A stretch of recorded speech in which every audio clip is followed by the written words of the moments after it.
best, I guess. He didn't look like he was breathing when I first got to him, when I saw you doing CPR. He wasn't breathing at all. His heart wasn't breathing, but once I started breathing for him and doing chest compressions, it wasn't running until I felt his heart beating. And then it was beating really fast. Yeah. And then I could hear him gurgling more and a few more shallow breaths. And then right before they came, he finally started coughing. And it's crazy because you were getting, like, you were trying to help the guy. It seemed like there was people trying to fight you. Right. Why you? It's like, what is going on? One girl even had the nerve to spit on me. Oh, yeah. Like, I've never been so disrespected in my life, and she better hope that I never see her again. Because if I do, she's had it. I'll never forget that. Yeah. But Hey, this is fine. We'll talk about what happened. okay. All right.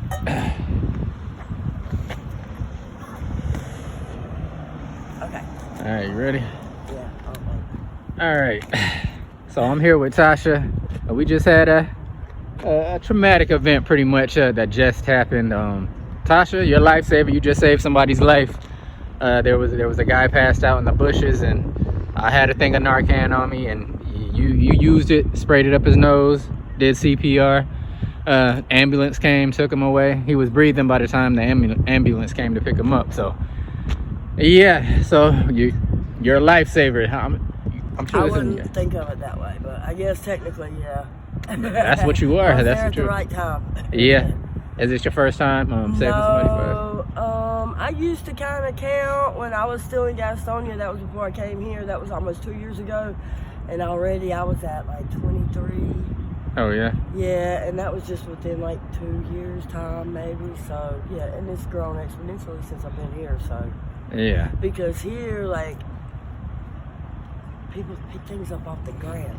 Yeah. And they don't know what it is, but they still decide to ingest it, knowing that it's possibly fentanyl and that they could possibly overdose and die. They do it anyway. Like, I don't know. That's crazy. I don't understand that part, but maybe it's not for me to understand. Yeah. So people pick stuff up on, because it looks like a drug that they want, and it does. Some of it does. Some of it looks very similar. There's ways that you can tell ahead of time before you decide to ingest it if it's, fentanyl. Yeah. Without having to just get out a test kit. Like, there's other ways that are quick. But for whatever reason, they just pick it up, don't even think about it, and just bam, do it. Yeah. And it doesn't take but a second, and they're dropped. Yeah. I don't know how long that guy was there before I pulled up in the backseat of that car.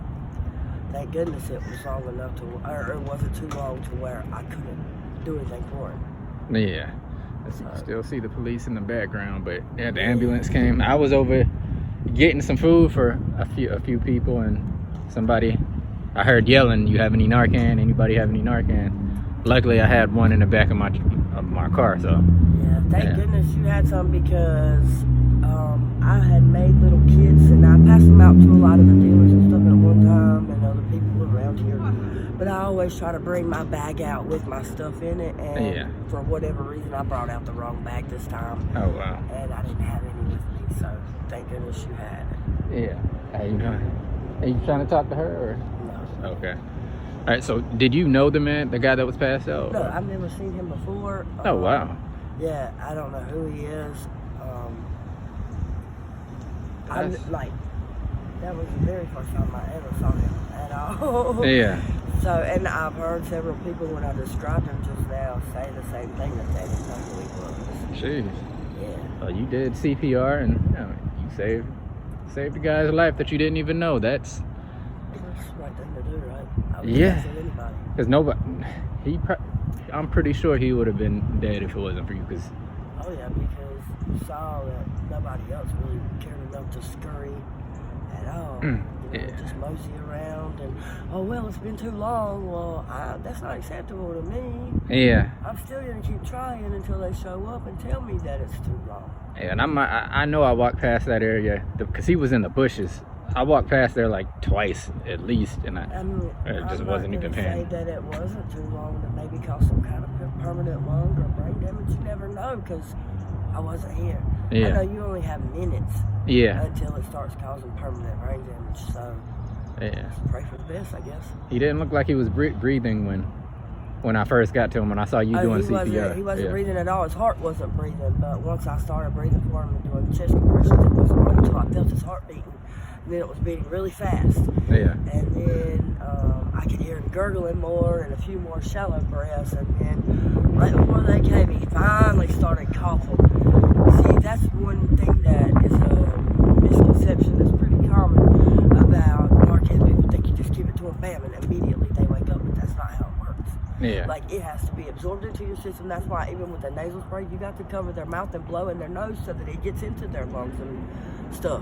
Otherwise, it's useless. Yeah. And then, even then, it has to be absorbed. It has to go to work in your body fighting, you know, the fentanyl and stuff before you actually wake up. It's not an immediate thing. Yeah. That's all right. Well, good job on that. People would listen when we tell them not to pick things up off the ground, though. Yeah. Because it's like we're stupid, or how dare we say that? But we're really just trying to look out for you because obviously you can drop and die. Yeah. You know? And I don't want to see that happen to anybody.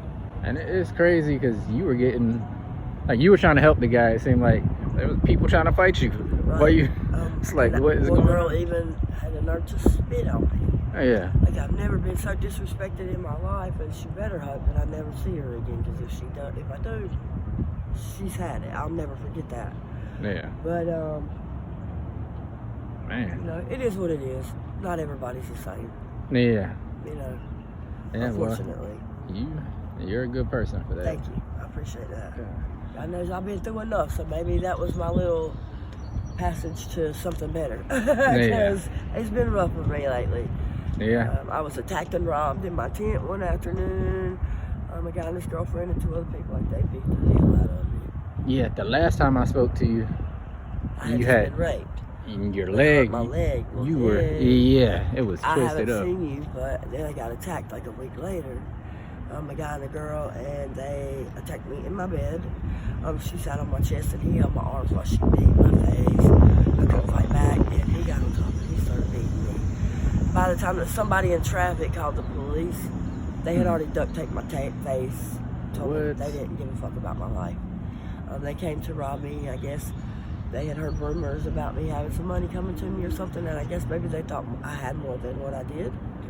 When they didn't find anything of value, they stole all my clothes, all my hygiene stuff, my cleaning products, my food. They cut that open and poured it out on the floor so I couldn't have it to eat. Yeah. And then they duct taped my face, and they just said they were going to kill me. Yeah. The police showed up. So then I had to recover from that. It's always one thing after another around here, and I guess it's maybe because I'm by myself. Yeah. People think that, you know, nobody's going to do anything and that I can't protect myself or whatever the reason may be. I seem to be a target sometimes for people. And it sucks because you'll never hear me going around and doing ill to anybody, you know, because I don't. You know, I defend myself, yes, but I'm not going to go around and steal anything from anybody or hurt somebody who, you know, didn't deserve it or can't defend themselves or anything like that. Yeah. I don't see the point, and I got no use for that kind of stuff. But I am getting really sick and tired of being the target of that stuff too. So how are we gonna? What's the solution? How are we gonna get you?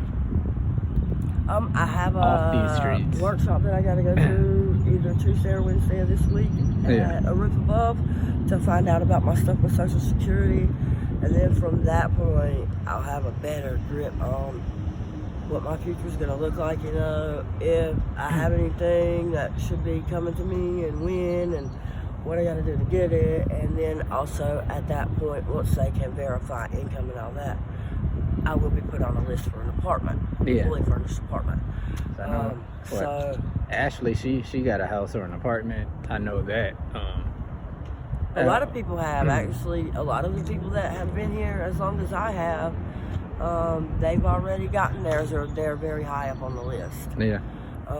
And with me being a female and, you know, getting a Social Security income and all that good stuff, like, I'll be, you know, one of the higher up people when I get put on the list. Is there anything you can do to speed up the process to make you more really of a priority? won't know until I talk to them after this, but Yeah. thankfully the workshop that I'm going to is via video chat with Social Security, but I'll be there at Riverboat, so hopefully they'll be able to give me a little bit more insight into stuff.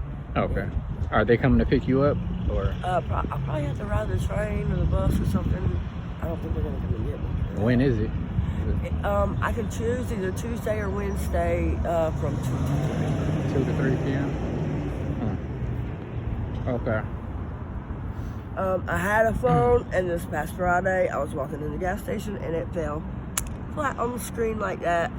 I pushed the power button to see the time, and the screen was black. It won't do anything, so I can't win with phones. Yeah.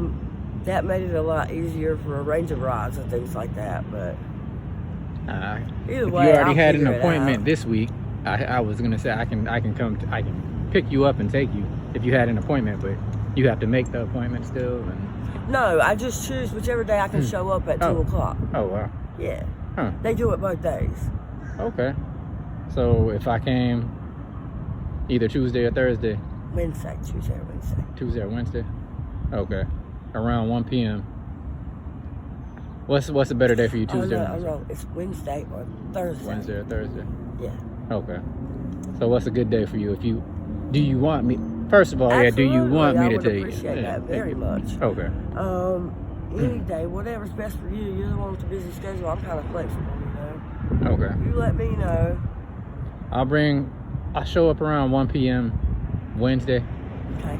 and I'll look for you, and then if I see you, then we'll get you a ride down there. I'll take you down there, and Definitely. And we'll I'll work be it out. out here because whether I go or not, I still have to be out here, obviously. So, okay. Yeah, Coco was telling me they're moving, like they're pushing people out, so they're gonna have to move pretty soon to a different area. yeah, all of that, like they just bulldozed down one of the areas on another street close to here. Yeah. There's only one place left in the woods by the train tracks, and I think they're pretty much pressuring them now to go. Yeah. I'm not in the woods per se, but they haven't really given me a hard time yet, but I haven't been where I am long, and they don't have any calls because, you know, I don't have any traffic or anything like that, no crazy acting. You know, the most they could complain about is needing to clean up the outside, which I'm getting ready to start working on anyway. But hopefully I'm not going to have to stress about it too much longer. Yeah. I keep my fingers crossed for that. Okay. I've been talking to a few people about let me let this pass. Little business opportunity that I had. I already talked to Stan. He was the first person I offered it to. It's a week-long thing. I'll talk to you about it a little more off camera, but yeah, I want to see if I can incorporate you into that eventually too. So it's a way to make a little bit of money, more than the $20 you get for the That would interview. be So. very welcome, I promise you. Yeah. I get tired of walking and breaking my back, man. Yesterday, I was out here, it was like 3 o'clock in the morning when I went in from like 9 o'clock yesterday morning, and I didn't have $1 in my pocket. Yeah. Like, it's rough. And the more that these townhomes and stuff go up, the more they call the police on people, the harder it is.